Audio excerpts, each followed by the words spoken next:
Hello दोस्तों, इस वाली वीडियो में हम प्रश्नावली 10.2 के भाग 2 में प्रश्न संख्या 7 से शुरू करेंगे।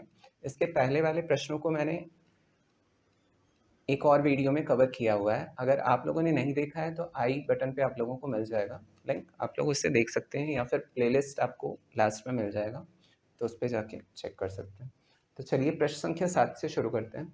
दिया है निम्न आकृति में ओ तथा ओ डैश क्रमशः 20 सेंटीमीटर तथा 37 सेंटीमीटर त्रिज्याओं वाले वृत्तों के केंद्र हैं। यदि ए बी बराबर 24 सेंटीमीटर तथा ओ ओ डैश की दूरी ज्ञात कीजिए, तब ओ ओ डैश की दूरी ज्ञात कीजिए।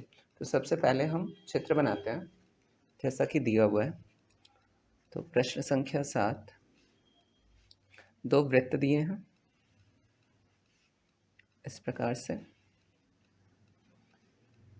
और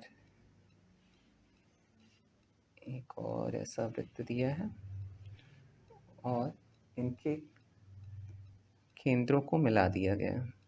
ये ओ डैश है और ये ओ है, ठीक है। और यहाँ ये है ए और ये सी है और यहाँ पे है बी। अब एक बात यहाँ पर आप लोगों को बता दूं कि ये जो केंद्र से हम जीवा को मिलाते हैं किसी रेखा, तो ये हमेशा कितना बनता है, 90 डिग्री का कोण बनता है। तो ये ध्यान रखिएगा। और इस रेखा को ना हमें अगर सिद्ध करना है, मतलब मान निकालना है, तो इस रेखा को धीरे से हम मिला देते हैं, त्रिभुज बना लेते हैं, तब मान आसानी से पता चल जाएगा। तब चलिए इसी के साथ स्टार्ट करते हैं। दिया है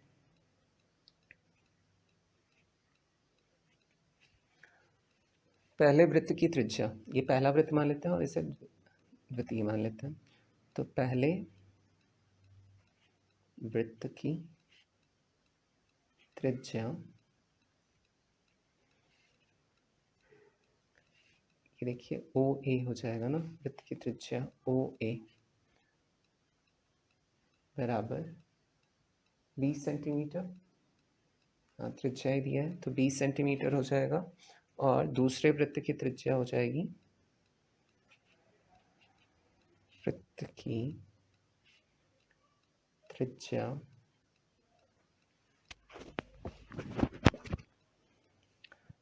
ये है 37 सेंटीमीटर, जो कि ओ डैश ए बराबर 37 सेंटीमीटर। और ए बी का मान दिया है, ए बी बराबर 24 सेंटीमीटर। अब हल करते हैं इसे।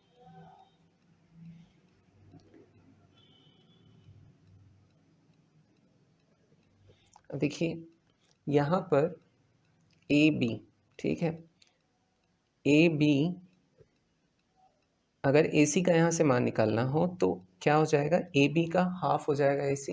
क्यों? क्योंकि ये जो मध्य बिंदु दोनों वृत्तों के मिल रहे हैं, तो ये बीचों बीच इसे क्या करेंगे, समविभाजित करेंगे। तो यहाँ ए सी बराबर हाफ ए बी, यहाँ से मान निकाल लेते हैं। तो ए सी बराबर हाफ ए बी का मान दिया है 24, तो ये हमें पता चल जाएगा 12 सेंटीमीटर। ये पता कर लिया। अब लेते हैं त्रिभुज ए सी ओ, ये वाला त्रिभुज। तो त्रिभुज ए सी ओ में देखिए पाइथागोरस प्रमेय लगेगा, क्योंकि ये जो अभी मैंने बताया आप लोगों को कि अगर केंद्र से मैं जीवा को मिलाता हूँ किसी रेखा, मतलब केंद्र से अगर जीवा पे मैं रेखा एक खींचता हूँ तो हमेशा कितने लंबवत होता है और 90 डिग्री का कोण बनाता है। तो इसलिए समकोण त्रिभुज हो जाएगा। तो यहाँ से हम लिख सकते हैं कर्ण का स्क्वायर ओ ए स्क्वायर बराबर ओ सी स्क्वायर आधार का स्क्वायर प्लस ए सी स्क्वायर लंब का स्क्वायर। अब यहाँ पर जो जो मान दिया है वो रख लेते हैं। ओ ए स्क्वायर बराबर दिया है 20, मतलब जो त्रिज्या है उसका वर्ग, 20 का वर्ग बराबर, अब ओ सी हमें नहीं पता है तो ओ सी को वैसे ही रहने देते हैं, तो ओ सी का वर्ग प्लस ए सी बराबर हमने अभी निकाला 12 का वर्ग। तो 20 का स्क्वायर होता है कितना, 400 बराबर ओ सी का वर्ग प्लस 12 का वर्ग होता है 144। अब इसे उठा के इधर कर लेंगे तो ये हो जाएगा 400 माइनस 144, और इसे जब हम घटाएंगे तो ओ सी बराबर हो जाएगा रूट में 256 ना, स्क्वायर हटाएंगे तो इधर आके रूट लग जाएगा। तो ये ओ सी बराबर हो जाएगा, ये 256 16 का वर्ग होता है, तो 16 सेंटीमीटर आ गया। ठीक, अब इसी प्रकार हम ले लेंगे अगला त्रिभुज ए सी ओ डैश। ठीक,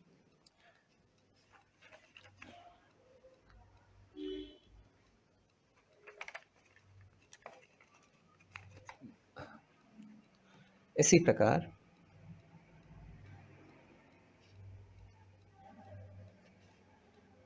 त्रिभुज ए सी ओ डैश में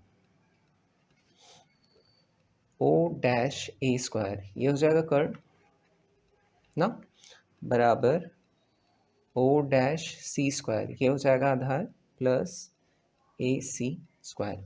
तो ओ डैश ए स्क्वायर, अब दूसरे वाले त्रिभुज दूसरे वाले जो वृत्त है उसकी त्रिज्या कितनी थी, 37, तो 37 का वर्ग बराबर ओ डैश सी स्क्वायर हमें नहीं पता है, प्लस ए सी का हमने मान निकाला था कितना था, 12 का वर्ग। अब 37 का वर्ग होता है 1369 बराबर ओ डैश सी स्क्वायर हमें नहीं पता है तो इसे वैसे ही रहने देते हैं, इसका आ जाएगा 144। अब इसे इधर ले जाएंगे तो माइनस हो जाएगा, तो ओ डैश सी स्क्वायर बराबर आ जाएगा 1369 माइनस 144। अब इसे इसमें घटाएंगे तो ओ डैश सी बराबर आ जाएगा रूट में 1225। ठीक, इसमें से एक हटाया और ये स्क्वायर हटा दिया तो यहाँ रूट आ गया, तो ओ डैश सी बराबर हो जाएगा,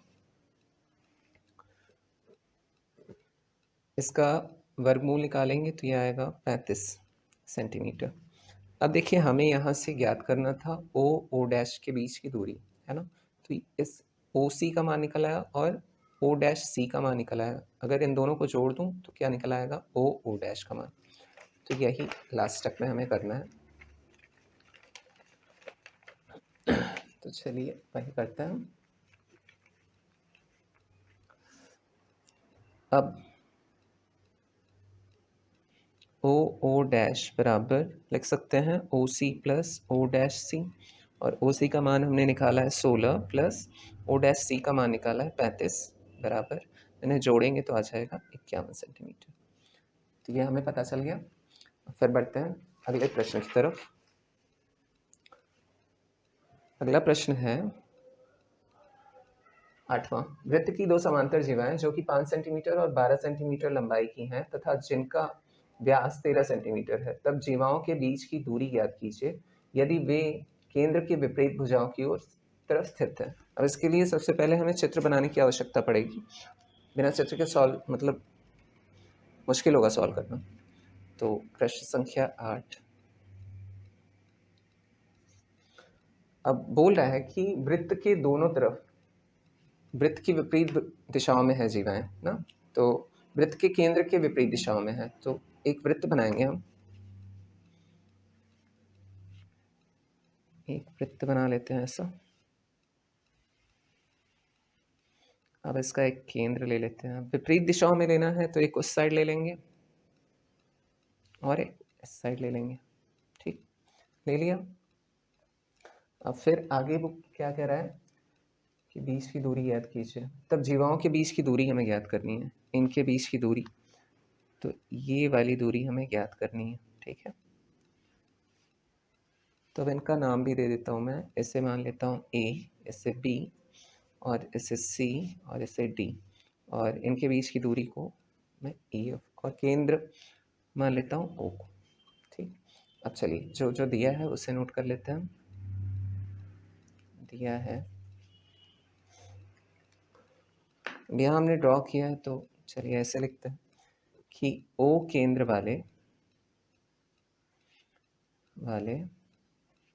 वृत्त में जीवा ए बी का मान दिया है, मतलब जीवा फर्स्ट का मान दिया है 5 सेंटीमीटर, 5 सेंटीमीटर, और जीवा यहाँ दूसरा मैंने लिया है सी डी, तो उसे ले लेते हैं सी डी, और उसका मान दिया है 12 सेंटीमीटर, और व्यास व्यास दिया है 13 सेंटीमीटर। तो अगर व्यास दिया है तो त्रिज्या हो जाएगी व्यास का आधा, तो त्रिज्या यहीं से निकाल लेते हैं, 13/2 बराबर 6.5 सेंटीमीटर। या सेंटीमीटर इंग्लिश में लिखिए चाहे हिंदी में, क्या ही फर्क पड़ता है। तो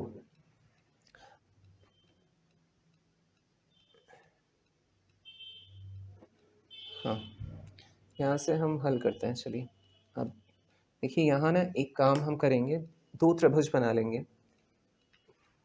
कैसे? अब अगर इस पॉइंट को मैं ये बी से मिला लेता हूँ, ठीक है, और इस पॉइंट को मैं यहाँ से मिला लेता हूँ। वैसे मिलाने को इधर भी मिला सकते थे, कोई प्रॉब्लम नहीं है। इधर मिला लेते तब भी दो त्रिभुज बनता, इसका मान ज्ञात कर लेते, फिर इसका मान ज्ञात कर लेते, फिर दोनों को जोड़ देते। चाहे इधर से कर लीजिए, चाहे फिर इस त्रिभुज का हम पाइथागोरस प्रमेय लगा के निकालेंगे, फिर इस त्रिभुज का निकालेंगे। ठीक, अब यहाँ भी देखिए, जब केंद्र से हम जीवाओं को मिलाएंगे तो यहाँ 90 डिग्री का, और यहाँ भी क्या होगा, 90 डिग्री का बनेगा। अब अभी हमने त्रिज्या कितना निकाला था, 6.5, वो भी लिख लेते हैं। ये भी 6.5 है, ये भी कितना है, 6.5। ठीक है, अब चलिए हल। यदि ए बी बराबर, जी बाई ए बी बराबर दिया है ना 5 सेंटीमीटर, ये दिया है। अगर यदि ए बी जो है वो पूरा 5 सेंटीमीटर है, और यहाँ से ये समद्विभाजित करेगा ना, इस जीवा को समद्विभाजित कर देगा, अगर केंद्र से मैं खींचता हूँ कोई रेखा, तो ये कितना हो जाएगा, आधा हो जाएगा। तो यहाँ से मैं ले लेता हूँ किसका मान, ई बी का। ई बी का ये वाला त्रिभुज लिया है तो ई बी का मान ले लेता हूँ। तो ई बी बराबर 5/2 बराबर ये आ जाएगा 2.5 सेंटीमीटर। अब त्रिभुज बी ओ ई में,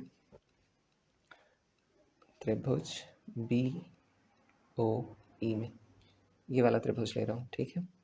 तो बी ओ ई में अब ये चूँकि समकोण त्रिभुज है तो ये इसका कर्ण हो गया ना, तो लिख सकता हूँ बी ओ स्क्वायर बराबर ओ ई स्क्वायर, जो कि है आधार, प्लस लंब हो गया ई बी स्क्वायर। तो ई बी स्क्वायर, यहाँ से हमने इसे 2.5 सेंटीमीटर निकाला है ना। अब यहाँ मान रख लेते हैं 6.5 का वर्ग बराबर ओ ई स्क्वायर, हमें नहीं पता है, ये वाला नहीं पता है तो उसे वैसे ही रहने देते हैं, प्लस ई बी स्क्वायर, ये 2.5 का वर्ग। वैसे और हल करते हैं हम, तो ये हो जाएगा, इसका वर्ग करेंगे तो 42.25 बराबर ओ ई स्क्वायर प्लस 25 का वर्ग 625 होता है, और 2 अंक बाद दशमलव, क्योंकि वर्ग कर रहे हैं तो 2 अंक बाद दशमलव लगाएंगे तो 6.25 हो जाएगा। अब इससे उठा के इधर करते हैं तो ओ ई स्क्वायर बराबर हो जाएगा 42.25 माइनस 6.25, इसमें से इसे घटाएंगे तो 36 आ जाएगा। तो ओ ई बराबर आ जाएगा करणी में 36, और करणी में 36 का मान होता है 6, तो ये आ जाएगा 6 सेंटीमीटर। तो वो हमें पता चल गया 6 सेंटीमीटर है। इसी प्रकार अब देखिए, यहाँ से हम सी डी का मान ज्ञात कर लेते हैं। सी डी, हाँ सी डी नहीं, एफ डी का मान ज्ञात करते हैं, ये वाला त्रिभुज ना। तो सी डी पूरा कितना दिया हुआ है, 12 सेंटीमीटर दिया है, तो एफ डी निकालेंगे तो उसका हाफ कर देंगे, ये आ जाएगा हमारा कितना, 6 सेंटीमीटर। ठीक है, तो फिर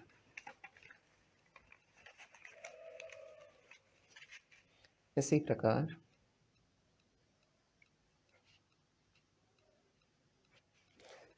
प्रकार यदि सी डी बराबर 12 सेंटीमीटर, तब एफ डी हम क्यों ले रहे हैं, क्योंकि वो वाला त्रिभुज हमने प्रेफर किया है अपने सुविधानुसार। इधर वाला लेते तो हमें निकालना पड़ता सी एफ, 12/2 बराबर 6 सेंटीमीटर। अब त्रिभुज लेंगे डी ओ एफ, तो त्रिभुज ले लेते हैं डी ओ एफ। त्रिभुज डी ओ एफ में अब यहाँ भी सेम वही समकोण त्रिभुज है, तो यहाँ कर्ण हो जाएगा ओ डी स्क्वायर या डी ओ स्क्वायर। तो डी ओ स्क्वायर बराबर ओ एफ स्क्वायर, जो कि है आधार, और लंब यहाँ पे दिया हुआ है एफ डी स्क्वायर, जो कि 6 सेंटीमीटर अभी हमने याद किया। तो ओ डी स्क्वायर वही है, त्रिज्या है, तो 6.5 का वर्ग बराबर ओ एफ स्क्वायर हमें नहीं पता है, और एफ डी हमने 6 का वर्ग निकाला है, तो इसका वर्ग करेंगे तो वही आएगा 42.25 बराबर ओ एफ का वर्ग प्लस, अब इसका आ जाएगा 36। अब इसे उठा के इधर कर देंगे तो माइनस में हो जाएगा, ओ एफ स्क्वायर बराबर 42.25 माइनस 36। अब 42.25 में से अगर 36 को निकालेंगे तो ये आ जाएगा हमारा OF बराबर रूट 6.25 आ जाएगा ना। अब 6.25 का अगर हम वर्गमूल निकालेंगे तो ये हो जाएगा कितना, 0.25। दीर्घ विभाजन विधि का मैंने वीडियो अपलोड किया हुआ है, अगर आपको दशमलव वाले, अच्छा दशमलव वाला मैंने कराया नहीं है, सॉरी, मैं सोचता हूँ लेकिन भूल जाता हूँ। तो दशमलव के लिए एक अलग से वीडियो में दीर्घ विभाजन विधि, वर्गमूल निकालने का सबसे बेस्ट तरीका है वो। चाहे तो आप दशमलव वाले मान निकाल सकते हैं आसानी से, और कोई भी मान, कोई भी एक संख्या दी हो उसका मान निकाल सकते हैं, वर्ग उसका मतलब वर्गमूल निकाल सकते हैं आसानी से। तो ये आ जाएगा 0.25 सेंटीमीटर। वैसे वो वाला वीडियो चेक कर सकते हैं आप लोग वैसी ही संख्या का निकालने के लिए, और दशमलव वाला मैं बना के एक दिन अपलोड करूँगा। एक्सरसाइज कुछ ख़त्म कर लो उसके बाद। अब देखिए, ये तो हमने पता कर लिया ना OF और OE का मान। अब अगर मुझे EF मतलब इनके बीच की दूरी याद करनी है तो इन दोनों को जोड़ दूँ तो आसानी से पता चल जाएगा। जैसे इसके पहला वाला प्रश्न था वैसा ही है ये भी। तो यहाँ से मुझे EF का मान ज्ञात करना है जो कि जीवाओं के बीच की दूरी है। तो यहाँ मैं लिखूँगा जीवाओं के बीच की दूरी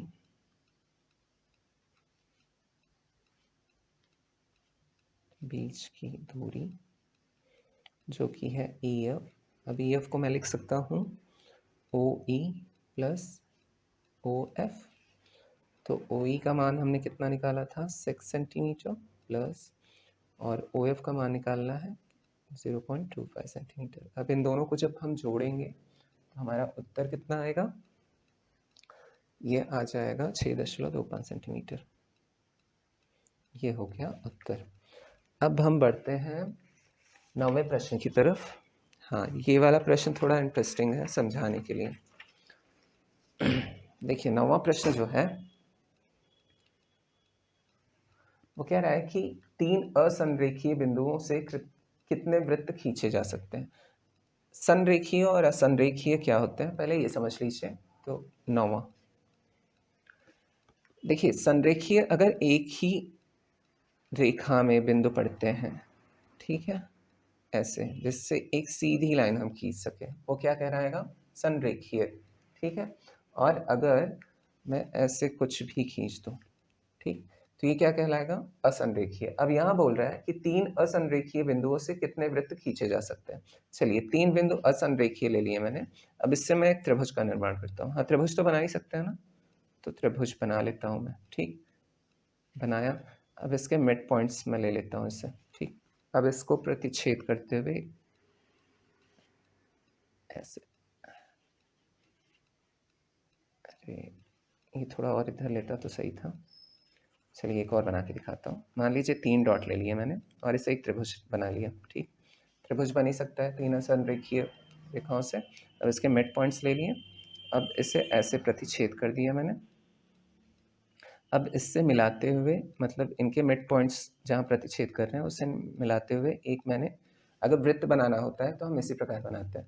तो यहाँ इस पॉइंट से इसे मिलाते हुए मैंने एक रेखा खींच लिया, और यहाँ से अगर मैं इसका चाप लूँगा गोलार्ध की सहायता से, तो अगर मैं खींचूंगा ना तो इन तीनों पॉइंट्स को मिलाते हुए एक वृत्त बन जाएगा।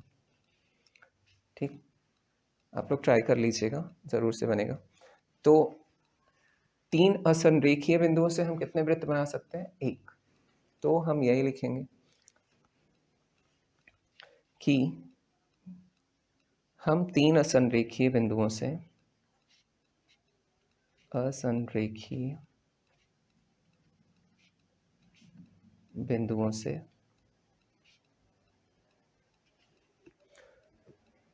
एक वृत्त बना सकते हैं।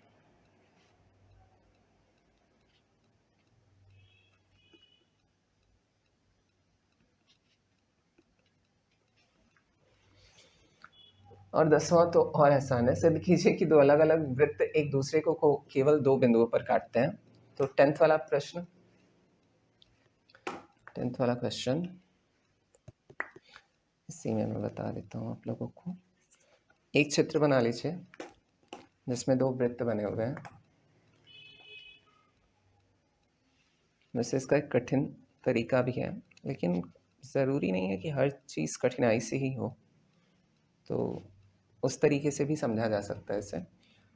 अब इसके लिए वही 3 संरेखीय बिंदुओं की सहायता लेनी पड़ेगी, उससे हमें एक वृत्त सिद्ध हो पाएगा, तो 2 वृत्त उससे नहीं बन पाएगा, तो ये हमेशा 2 पॉइंट पे ही मिलेंगे अगर 2 वृत्तों को हम मिलाते हैं। उस तरीके से भी समझा जा सकता है और सीधे बना लीजिए। अब देखिए, अगर 2 वृत्त हम बनाते हैं और दोनों एक दूसरे को कितने पॉइंट्स पे कट करेंगे? केवल 2 बिंदुओं पर ही काटेंगे, ठीक? चाहे जैसे बना लीजिए, हमेशा 2 ही पॉइंट्स पे काटेंगे। अगर दोनों सर्वांग सम हुए, तब क्या होंगे? एक दूसरे को ढक लेंगे ना, तो पूरी तरीके से एक दूसरे को ढक लेंगे। लेकिन अगर काटना हुआ तो हमेशा 2 पॉइंट्स पे ही काटेंगे। तो हम लिख सकते हैं कि चित्र से सिद्ध होता है, तो चित्र बना के आप सीधे लिख दीजिएगा। चित्र से सिद्ध होता है कि 2 वृत्त एक दूसरे को केवल 2 बिंदुओं पर काटते हैं।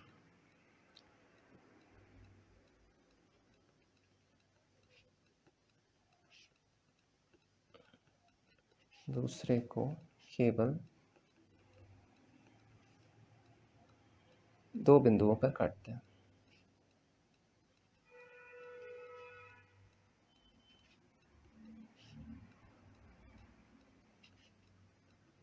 ठीक, अब चलिए इसके बाद बढ़ते हैं 11वें तथा आखिरी प्रश्न की तरफ। तो आखिरी प्रश्न है, दी गई आकृति में O एक वृत्त का केंद्र है जिसकी त्रिज्या r है। OP तथा OQ क्रमशः AB तथा CD पर लंब है तथा PQ बराबर 1 सेंटीमीटर। यदि AB समांतर CD, तो AB बराबर 6 सेंटीमीटर तथा CD बराबर 8 सेंटीमीटर, तो R का मान ज्ञात कीजिए। R वृत्त की त्रिज्या के लिए कहा गया है। तो यहाँ चित्र ऐसा बना है।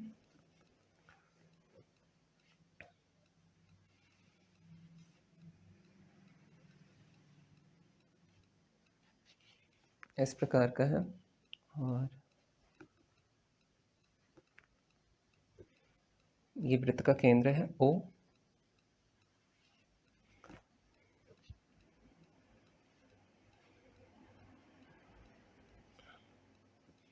ये है P और ये वाला है Q।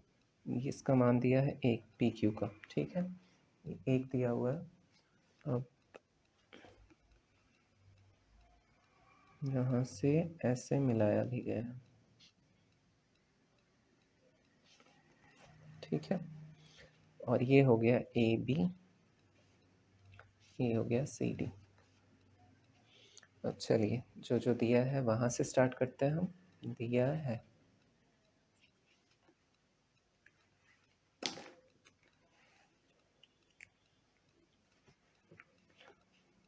O वृत्त का केंद्र है,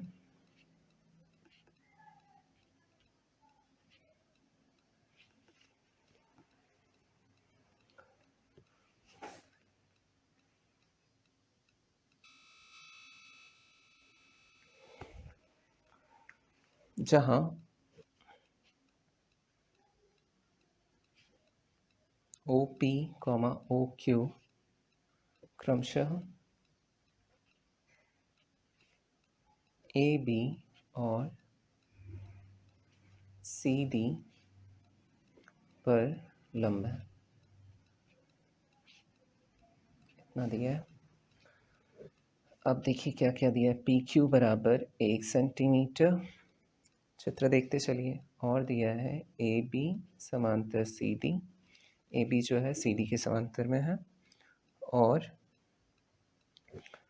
दिया है AB बराबर 6 सेंटीमीटर, CD बराबर 8 सेंटीमीटर। और चलिए माना त्रिज्या R, और R ही याद करना है हमें। अब तथा OQ बराबर x, ये भी मान लेते हैं। जो OQ की दूरी है वो नहीं दी है ना, तो इसे हम x मान लेते हैं, तो आसानी होगा। अच्छा, तो अगर यहाँ से मुझे OP निकालना हुआ तो क्या करूँगा? OQ प्लस QP ना। तो अगर मुझे यहाँ से OP निकालना हुआ तो मैं लिखूँगा इसे क्या?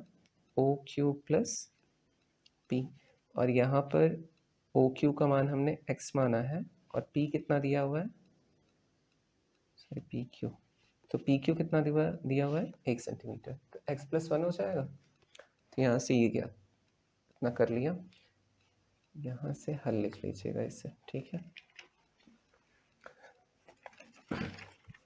अब यहाँ फिर थोड़ा सा समझा देता हूँ फिर से।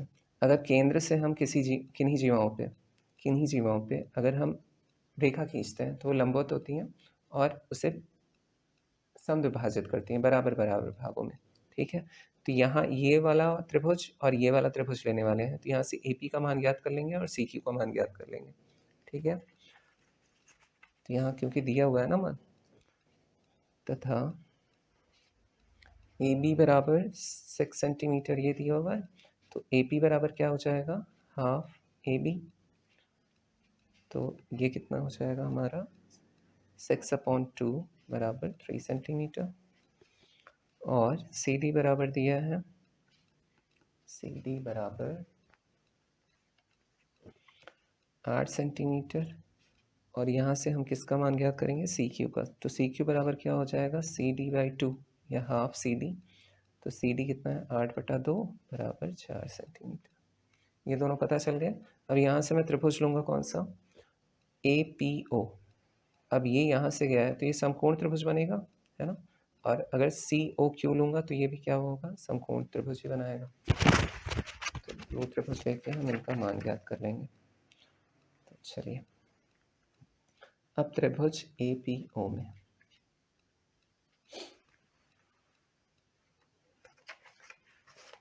पर आ रहा है बीच में, त्रिभुज APO में तो AO स्क्वायर कर्ण का स्क्वायर बराबर AP का स्क्वायर आधार का स्क्वायर प्लस OP का स्क्वायर। अब AO स्क्वायर, देखिए AO जो लिया है मैंने वो क्या है, त्रिज्या है, तो R यहाँ है ना, R, तो इसकी जगह R रखेंगे, तो AO की जगह मैंने रखा R का वर्ग बराबर AP बराबर दिया है 3, अभी निकाला हमने 3 का वर्ग प्लस OP बराबर हमने कितना निकाला था 1 + x या x + 1 का वर्ग, ठीक है। और फिर इसे हल कर लेंगे हम, तो R² बराबर आ जाएगा 9 + x + 1 का वर्ग, इसे हम मान लेते हैं समीकरण नंबर 1, ठीक। फिर आगे हल करते हैं इसे।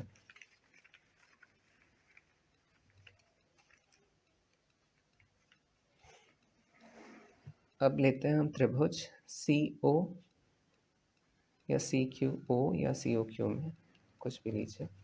देखिए ये वाला त्रिभुज ले रहा हूँ, कौन सा, CQO, ये वाला, ठीक है।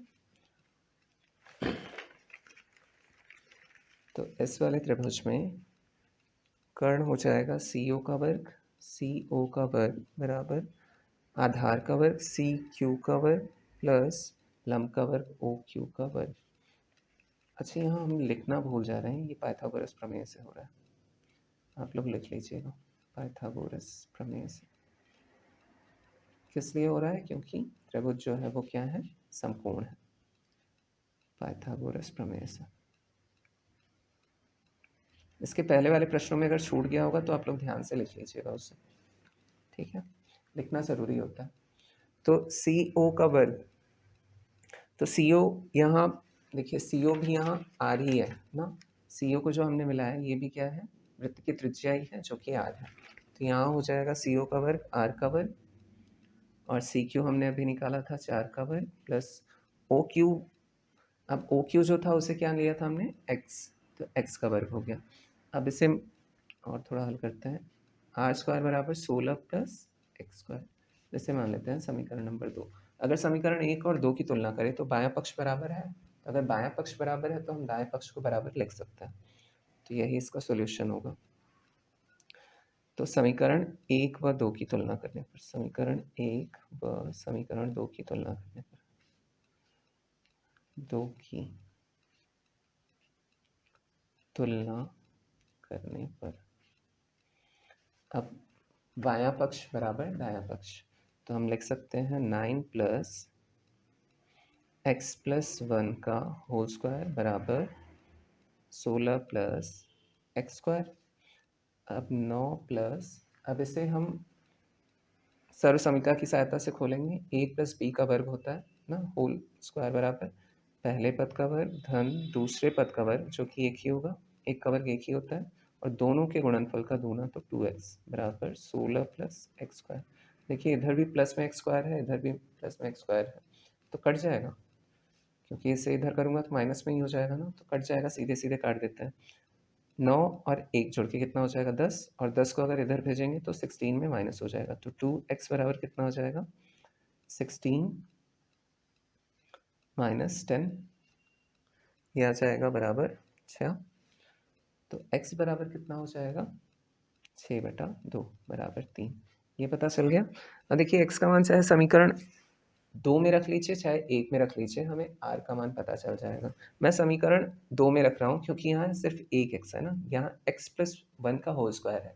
आप लोगों के लिए काम है, इस काम को ज़रूर पूरा करिएगा कि मैं तो समीकरण 2 में रख के x का मान, r का मान निकाल रहा हूँ। आप लोग समीकरण 1 में रख के देखिएगा कि सेम मान आता है कि नहीं, और कमेंट बॉक्स में ज़रूर से बताइएगा, देखिएगा कि ज़रूर से सेम मान आएगा, मतलब सेम आंसर आएगा।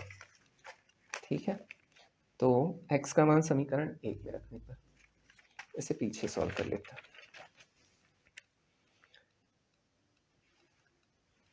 x का मान समीकरण 2 में रखने पर, अब समीकरण 2 जो क्या था, ये है आर स्क्वायर बराबर 16 plus X square. R square बराबर 16 प्लस एक्स स्क्वायर की जगह हम क्या रख देंगे 3 का वर्ग, तो आर स्क्वायर बराबर कितना हो जाएगा 16 प्लस 9, तो आर का वर्ग बराबर हो जाएगा 16 प्लस 9, तो आर वर्ग बराबर, सॉरी ये 25, तो आर बराबर हो जाएगा √25, तो आर बराबर इसका वर्गमूल निकालेंगे तो 5 सेंटीमीटर। तो ये हो गया उत्तर। तो आप लोगों के लिए ये काम है, ज़रूर से आप लोग करके बताइएगा कमेंट बॉक्स में कि अगर x का मान मैं समीकरण 1 में रखता हूँ तो मेरा मान सेम आता है कि नहीं, r बराबर 5 सेंटीमीटर। ये आप लोगों के लिए काम है, तो आप लोग ज़रूर से कर और आंसर बताइएगा। तो ये वाला एक्सरसाइज समाप्त है, तो चलिए फिर नेक्स्ट वीडियो में मिलते हैं, तब तक के लिए take care, bye bye, thanks for watching video.